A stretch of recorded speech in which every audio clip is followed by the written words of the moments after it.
looking for new things and of course stroke of luck, I found what I think is a new variety of apple. I found it in the late November. Today is the 26th of November and we have harvested a few more of this. And as you see, some of them are already yellow with some red dots and russet. And these are the ones that tonight are cut, and look, is some part of it just a little bit yellow and the rest of it is green. So that means these ones will have more time actually to ripe. And so this is a new variety of apple to me. The shape of it, as you see here, is kind of conical. The eye has a very symmetrical or five-lobed structure, medium deep. The stem is thick, no, thin actually, and straight almost with a slight angle. The here is quite deep actually, relatively. The shape of it is very strange in that sense that it looked like a yeah, looks like almost like a quince, but quite small. This is a tree that never was in a way being trimmed, the fruit has never been trimmed, it's not cultivated. It looks as if it was from a pith, because we cannot find any name for it anywhere. And I'm thinking that maybe we have discovered a new apple. It's tasty, the taste of it almost similar to pineapple. I'm going to open the book of the Rosie Sanders and just go through some of the features we can identify here right away. Okay, I take this fruit as a typical of this apple. As you see, okay, I will put it upside down, like the way in the book. This is the cavity. As you see, the cavity is relatively deep. The stalk in all the samples that we have is slender, slightly at an angle. The eye basin is relatively large. Apex of it is here, and yeah, the shape of it, if I want to compare with any of these ones, is long conical, like this one here.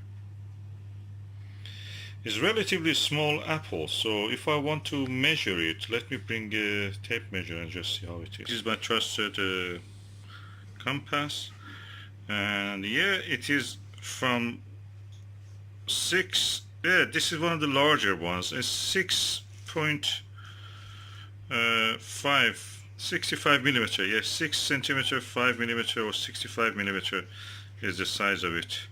That's one of the larger ones. The largest one, which is this one, and is not ripe, I suppose, is around slightly less than 70 millimeter. That was the length of it. Now let us see the width. If I put it on the compass, the scale is there, is something, yeah, 65 millimeter. So that is 65 by 65 in a way, although it is conical like this, but the dimension is kind of, you know, uniform. And the same is true for this sample probably. I will measure it again here. Yeah, that exactly 70 millimeter, 7 centimeter. So this apple is small. It never have been trimmed, never have been, you know, in a way removed any apple to let the apples grow bigger. So this natural size of it is this. There is a variation between the size. I can bring a few smallest one also just to show. Okay, these are the smallest one, and as you see, this small one is typical of the size. So I just put it here to measure. From the eye basin to the cavity of the stem is around 5.2 or 5.3 centimeter, around 53 millimeter. And the width of it, again, is from, yeah, again 53 millimeter. Funny enough, this tree doesn't receive any pesticide or anything. It grows wild on its own. Nobody cares about it. And yet, most of the apples are alright. You just see occasional damage by the pests. But usually they're free from any damage. This one has been pecked by a bird. This is alright. Has been damaged by a bird and then rotten probably, or a worm has dug something into it. Yeah, that's a worm damage. And so we know it's conical. The size is in the range of the 5 to 7 centimeter. It has not been thinned on the tree. There has not been done anything on it in the terms of being protected against the pests. Yeah. My wife believes that this can be a wild apple, one of the most earliest apples probably in this country. Looks like the medieval paintings of apple that we see, and probably goes back, the pith of this, the seeds of this probably goes back as 400, 500, 600 years ago.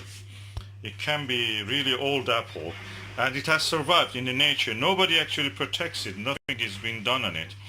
People don't even eat it because they think it's beside a crab apple, and people think probably it's not, not edible.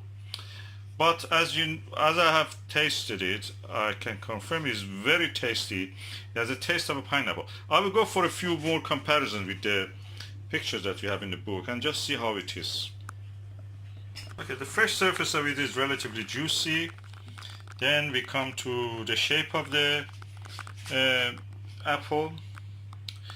The stem basin is deep, as you can see. The eye basin is not very deep.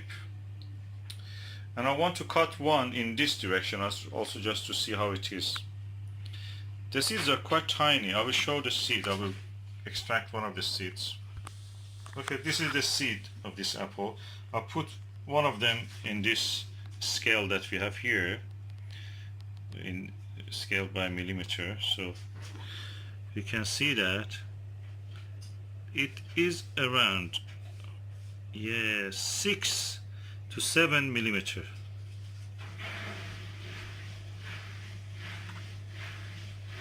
Yeah, 7 millimeter.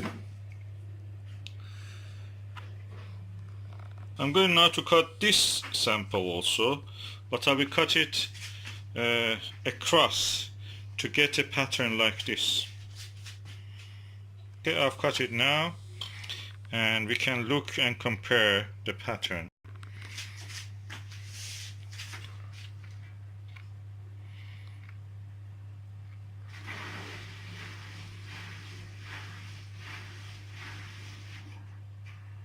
The pattern of the seed is more like this, along the axis.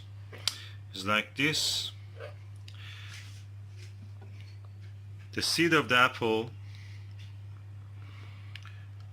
looks more like this last one.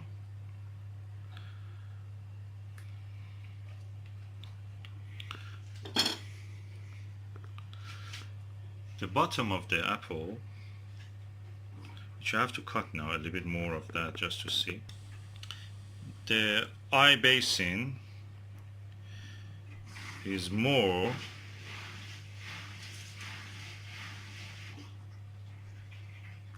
the stamens look like this one. They come from the bottom and they go upward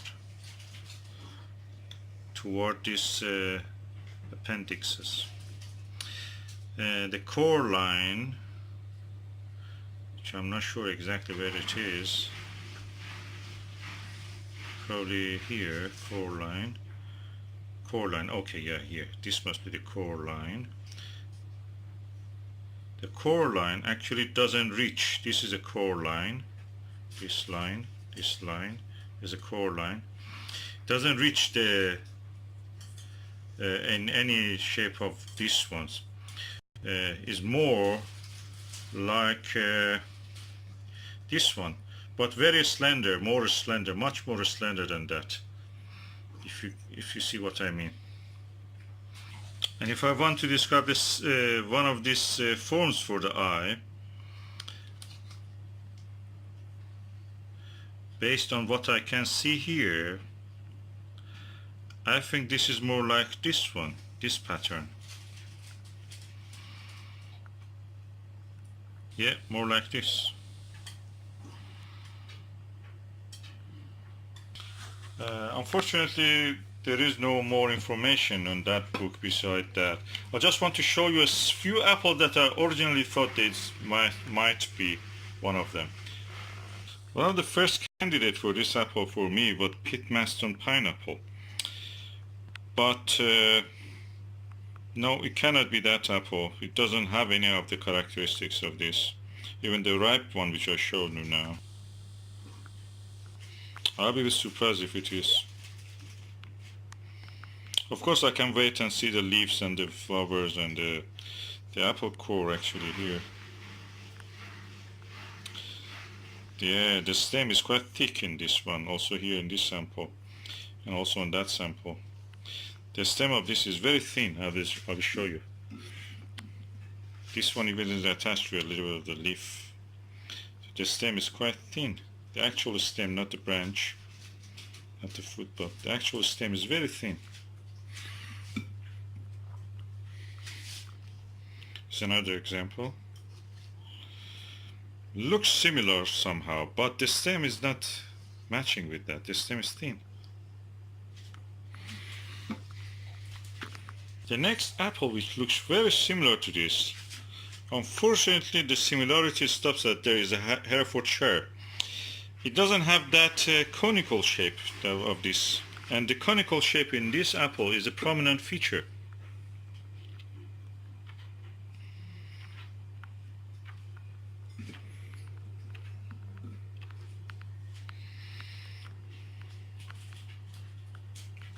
Is it that?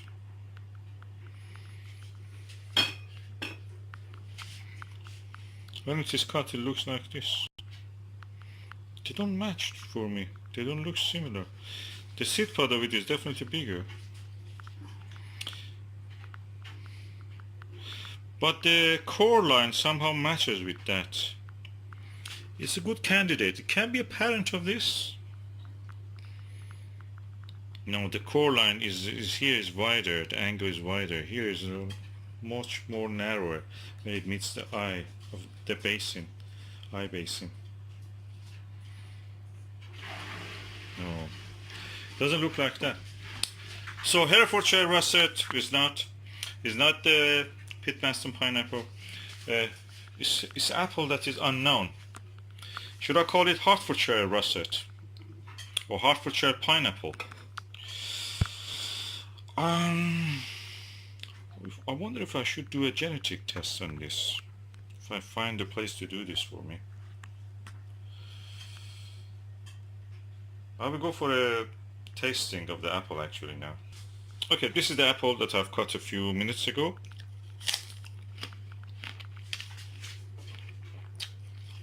Relatively dry. From 1 to 10, describe the wetness of it, the juiciness of it. So somewhere between 3 and 4. It's not dry, but it's not very juicy. The first thing comes to mouth, you can taste there's a slight acid, not much fruity acid, present. No aroma, mostly like a Hertfordshire Russet. Herefordshire Russet.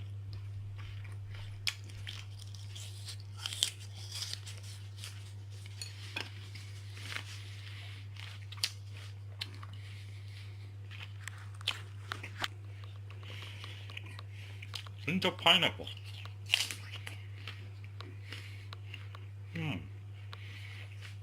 I would say it's a late apple. As you see, 26th of the November. They're yet green. Some of them are ripe already. Some of them, the bigger ones, are not ripe even yet at this time of the year. Next, we are almost near December now. And the tree has a lot of fruits without any leaf on it.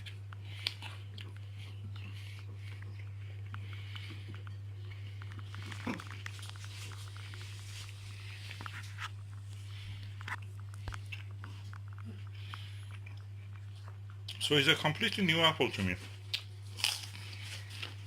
It has some of the characteristics of Pitmanston apple and Herefordshire pineapple and Herefordshire Russet, but just that.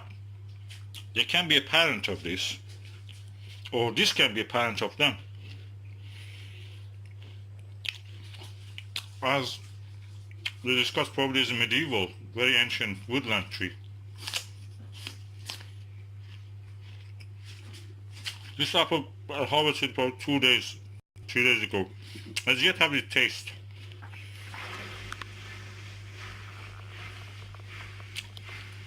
And a slight hint of pineapple.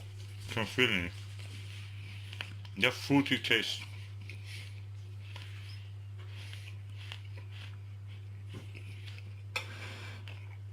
One of the better apples that I can name. It's really delicious. For this time of year, it's the best apple that I've tasted for this time of the year. Naturally grown. Not imported apples, I'm not talking about those ones. Naturally from the tree, you have to harvest it. It's one of the best tasty apples. And I wonder what we should do with this apple. This is a new variety. I looked in the websites, Name an Apple, or the books, Rosie Sanders, other books that I have. No mention of this apple. I just put the apple with the cut apple along the axis cut, along the base into the eye cut, and the whole apple and the seeds and the stem of it beside together for a shot. Just like family shot or memory shot or something like that. I'll take a picture of this.